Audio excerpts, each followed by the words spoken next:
Бишкекте өткөн жылга салыштырмалуу батирлердин наркынын 6%га төмөндөгөндүгү байкалууда. Бүгүнкү күнү Борбор калаада бир бөлмөлүү турак үйлөр 25-30 миң доллардан сатылууда. Ал эми Ош шаарында болсо үйлөр тескерисинче 2%га кымбаттаган.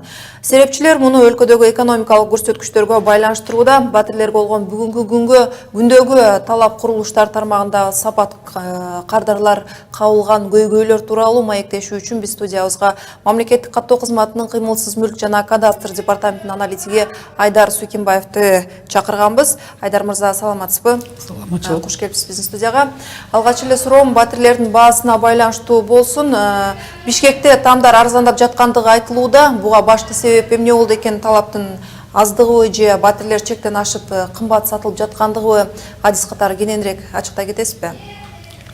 Жакшы болот.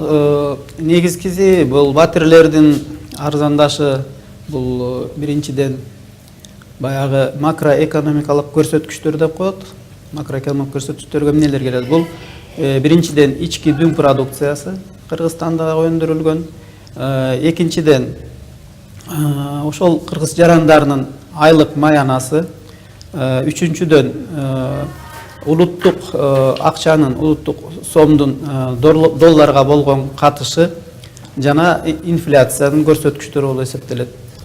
Бул мисалы 2017 жылдын март айы биринчи жылдын чейрегине 2016 жылга караганда өзүңүз айткандай Бишкекте сом менен бааланган батирлердин баасы 6%га төмөндөгөн. Ал эми Ош шаарында 1,7%га төмөндөгөн. Бирок ошол эле кезде доллар менен алганда Бишкек шаарында батирлердин арзандашы 2%ды түзгөн дагы, ал эми Ош шаарыныкы 2,8%га көтөрүлгөн. Бунун себептери болуп эмне эсептелиши мүмкүн? Бул биринчиден Бишкектеги батирлердин баасы Ош шаарынын батирлердин баасына караганда 1,5 эсеге кымбатыраак. Анан кийинки кездерде баягы кандайдыр бир саясий окуялар болуп, биздин эмгек мигранттарынын салган акчаларынын көлөмдөрү азайып кеткендигине байланыштуу ошол баалар дагы ошол төмөндөгөнү байкалды да.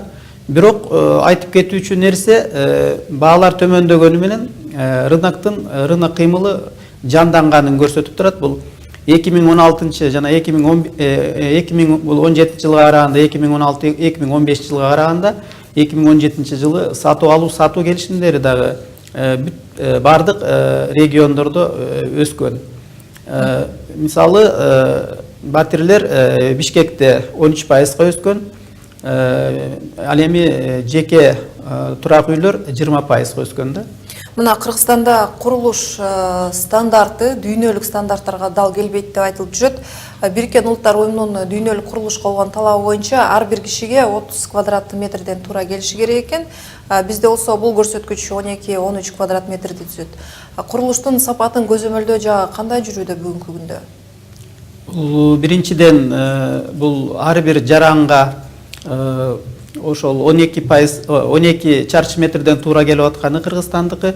Бул мисалы дүйнө жүзүндөгү жана сиз айтып аткан 30 чарчы метрге дал келбегени ал чындык. Бирок бул 30% эмес, кээ бир өнүккөн өлкөлөрдө ал 50-60 чарчы метрди түзөт. Ал эми биздин Кыргызстанда бул шаардагысы болуш керек 12 чарчы метр, айылдарда 6-8 чарчы метрге чейин барат да.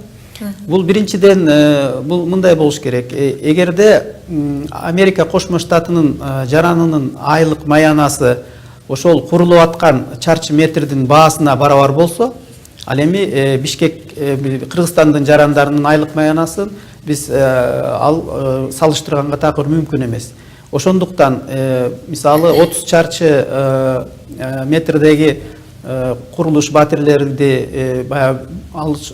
биздин жарандарды камсыз кылыш үчүн алардын мүмкүнчүлүгүн караш керек деп ойлойм да. Мына батир алууда акчасын жарымдан көбүн төгүп коюп, үйүн ачкычын ала албай жүргөн жарандарыбыз да жок эмес. Кээ бир кардарлар тыйындарын кайра алабыз деп барганда курулуш ээлерин ордунан таппай калган учурлар да болууда. Негизи эле курулуш бизнесиндеги ишкерлердин кардар алдында жоопкерчилиги кандай көзөмөлдөнүүдө?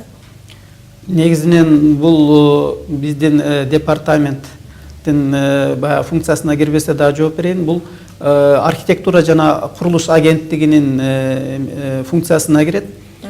Курулуш фирмалары ошол агенттиктен лицензия алышат жана ошол курууга уруксаат алышат. Ал эми мисалы жарандарга айтып кетчү нерсе өздөрүнүн жанагы акчаларын батир сатып алууда пайдаланып ошол ар бир курулуш фирмаларын аягына чейин изилдеп ошонун юридикалык жактарын карап туруп анан ошол акчаларын ошол жумшаса жакшы болмок да. Себеби азыркы учурда акциялар жүрүп атат. 37 миң сом эле деп атат. Бирок бул 37 миң сом деген ал $540-550 азыркы учурда. Азыркы салып аткан үйлөр негизинен бир комнаттуу батирлер 70-80 чарчы метрди түзөт. Эгерде биз ошол $545 ошол 70-80 чарчы метрге көбөйтсөк, анда анын баасы азыркы 2 жана 3 комнаттагы биздеги 105-106 жана 104 тибиндеги батирелердин баасына дал келип калат да, 3 комнаттуу. Ошон үчүн элдер биринчи баягы акчаларын жумшаалардан мурда алардын юридикалык жактарын жана алардын баягы имидждерин карап, алардан баягы эксплуатацияга берген батирелерин карап туруп, анан ошол акча каражаттарын жумшаса жакшы болмок да. Айдар мырза, биздин студияга келип маалыматыңыз менен бөлүшүп кеткениңиз үчүн рахмат айтам. Ийгилик сизге. Айрыкча батир алууну пландап жаткан телекөрүүчүлөр үчүн пайдалуу болду деп ойлойбуз. Биз батирлерге болгон бүгүнкү күндөгү талап курулуштар тармагында сапат кардарлар кабылган көйгөйлөр тууралуу мамлекеттик каттоо кызматынын кыймылсыз мүлк жана кадастр департаментинин аналитиги Айдар Сүкенбаев менен баарлаштык. Ийгилик сизге.